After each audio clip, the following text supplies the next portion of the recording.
আমার কাছে মনে হয় শাকিব খান তো সুপারস্টার, ওনার তো কথা আর বলতেই হবে না, উনি তো এমনিতেই সুপারস্টার।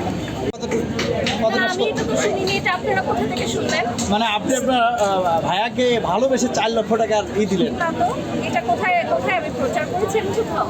আমি এটা ফার্স্ট টাইম আপনার মুখে শুনলাম। তাহলে এটা আপনারা আইনি ব্যবস্থা নেন, কারণ এটা সম্পূর্ণ প্রতারণা। যে আমার ছবি যদি কেউ ব্যবহার করে, আমাকে যদি পারিশ্রমিক না দিয়ে ডেট না নেয়, সেক্ষেত্রে আমি কেন যাবো? সেক্ষেত্রে এরকম প্রতারণা যারা করছে, যে সকল কোম্পানি করছে, তাদের বিরুদ্ধে আইনি ব্যবস্থা নিতে পারবেন, এবং এটার জন্য তো আমাদের ল আছে। আপু, ঈদে অনেকগুলো সিনেমা মুক্তি পাচ্ছে, আসলে সেই হিসাবে কার সিনেমা দেখবেন বা শাকিব খানের ট্রেজার দেখা হয়েছে কিনা তো বলবো।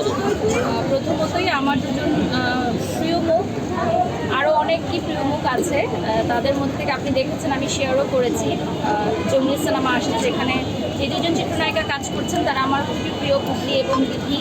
পাশাপাশি সজল ভাই, যিনি আমার খুবই কাছের একজন মানুষ, উনি এবং নুসরাত ফারিয়া, তাদের সিনেমাও রিলিজ হচ্ছে জিন, যেটার প্রমোশনাল কাজেও আসলে আমি শেয়ার করেছিলাম।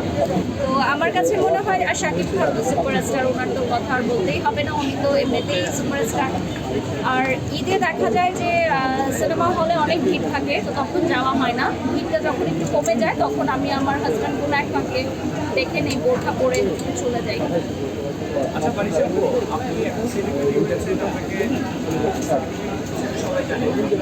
আগের ঈদ আর বর্তমানে ঈদের মধ্যে জিনিসটাকে মিস করেন?